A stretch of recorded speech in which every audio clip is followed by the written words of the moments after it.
Greetings, everybody. I'm Virginia Palmer, Dr. V, dreamer, evolutionary astrologer, transformer, and more. Welcome, welcome, welcome to this exciting information of Gemini, Gemini, Gemini. But first, I want to say a few words, and that is it was the full moon this month. May 23rd, and then on the 25th is when Jupiter moved into Gemini. So we're going to go to that story, because it is a story, in just a moment. But then I realized that it's my 2-month anniversary of the YouTube channel here, Dream Power Astrology, because I began on March 25th, full moon of Aries, Libra, the I am and we are, and certainly a few days after my birthday at 0 degrees Aries, as I continue to remind you. So this has been so much fun and exciting, and I really appreciate your support.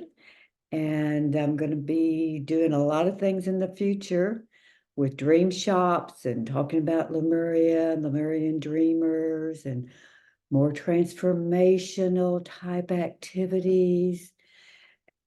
And the evolutionary astrology, I do want to say a couple of things about it. I used to, up until a few days ago, say I would refer as an intuitive astrologer. But I have realized it's evolutionary astrology because astrology is changing, just like everything else. Of course, we are in the new paradigm, into the age of Aquarius. So a lot of the old paradigm, dare I say, patriarchal views and interpretations of astrology are waning. And I learned so much from astrologers on YouTube. I learn new things every single day. It's just astounding.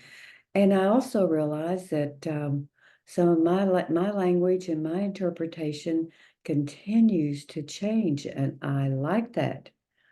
Ever since I heard, it's been a good 20 years. I know I've told this story, but Caroline Casey, a very famous astrologer, at the Bioneers Convention in San Francisco, said Mars and Aries in the goddess culture, which I have studied extensively for years and years, was called fierce compassion.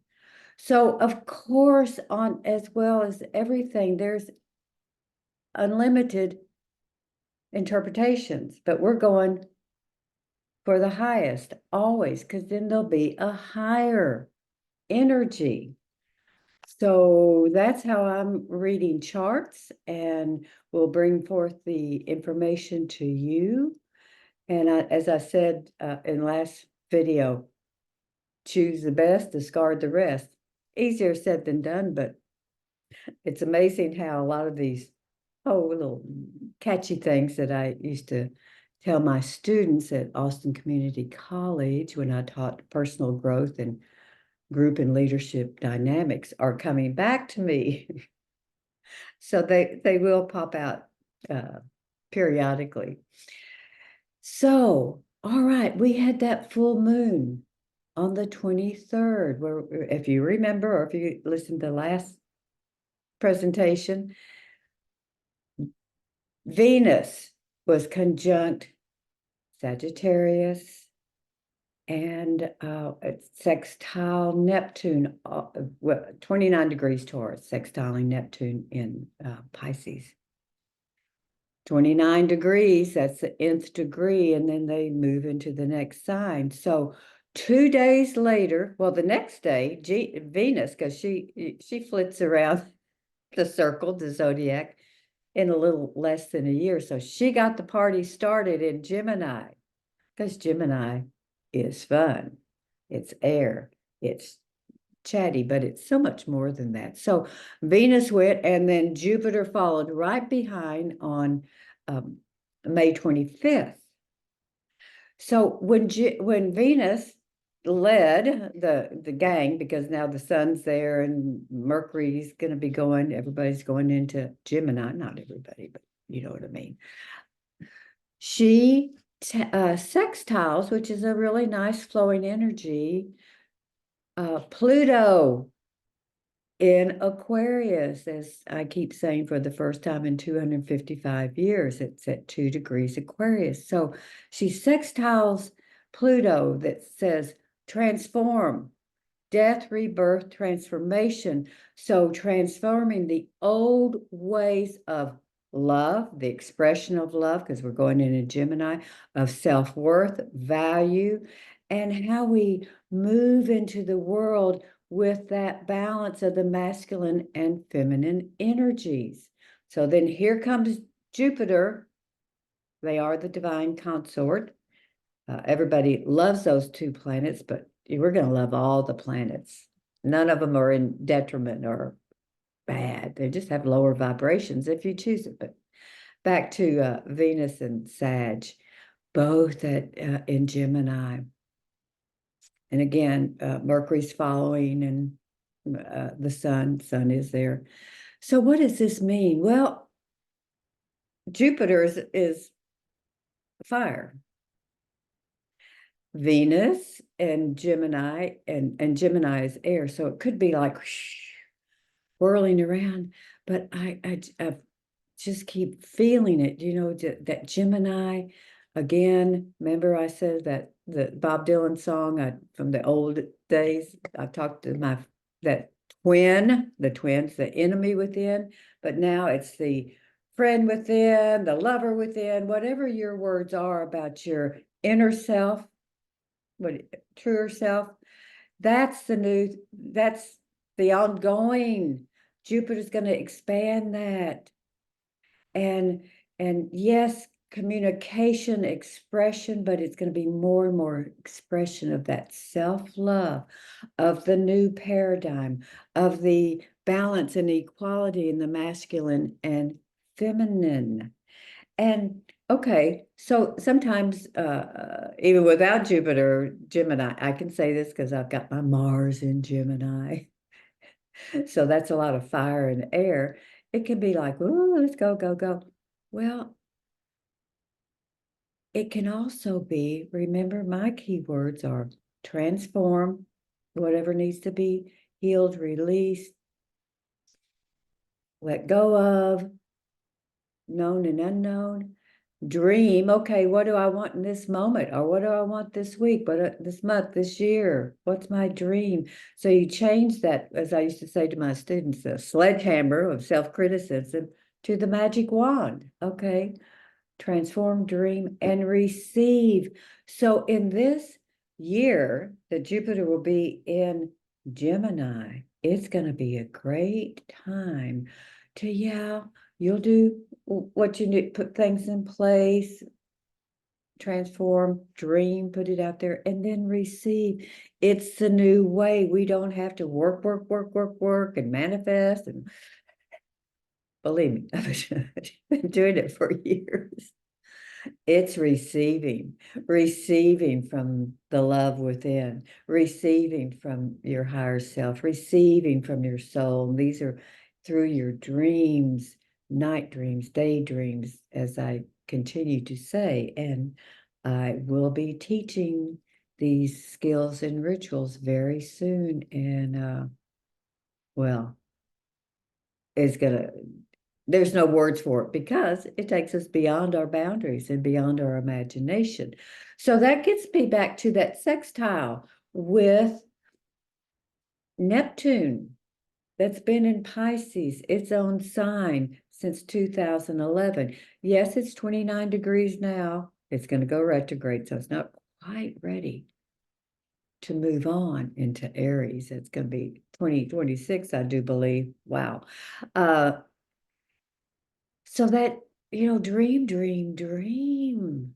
It's just feeding this energy with the dreaming. qualities, and the what we used to call the impossible dream is now possible, whatever that is to you, always on the personal level first, friends and family, global, humanitarian. We are in the Aquarian age. We are here to evolve it ourselves and the planet and humanity. So it's interesting that in this next few weeks, we are in the Gemini season, so that's the twins. And then we have the strong influence with Neptune and the Pisces energy that we've had all year long. And those are the two fish going different directions. But the two fish, self and higher self, become one. The twins can become one in their balance and harmony, not the old paradigm. So I want to give you those feelings and interpretations that I'm having. So for people that have our air sign, this whole year is going to be great because Jupiter is going to be trying your planets.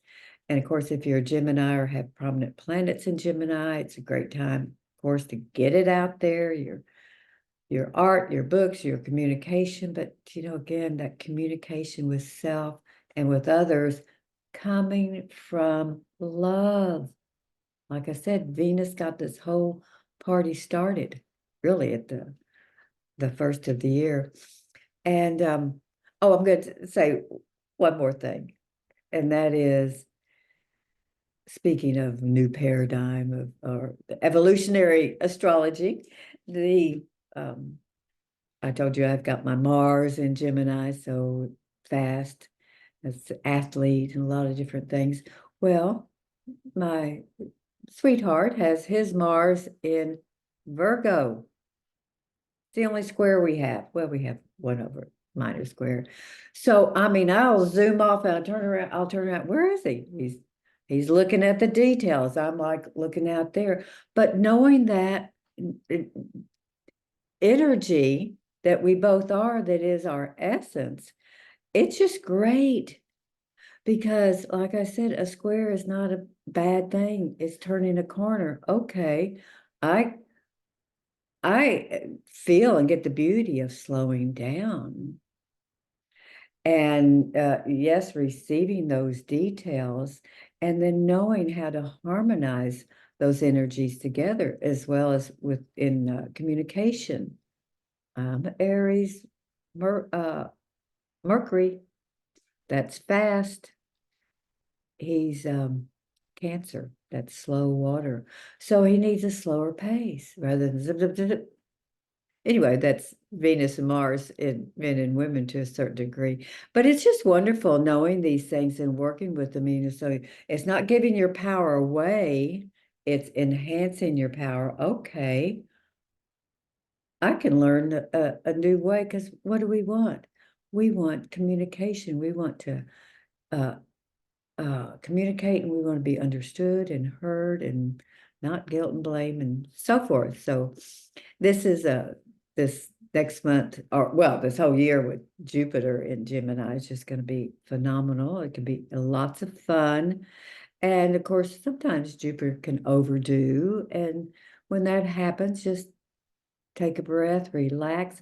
Ironically enough, I really see this time um, as yeah, it's taking pauses and relaxing. I mean, that's communicating with yourself and your body. You don't have to be talking to myself sometimes, zipping around all over the place. So this is going to be great energy.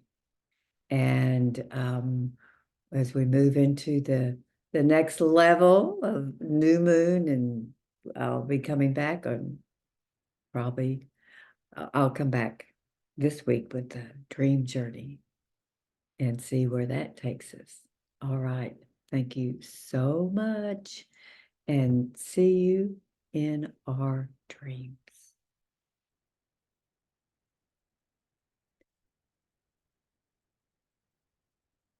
Oh, I can turn this thing off. Oh, I know what I do. We'll cancel it. I'm gonna get better at this technical stuff. Oh, that'll be some Gemini activity, getting some updated technology here. All right. Sweet dreams.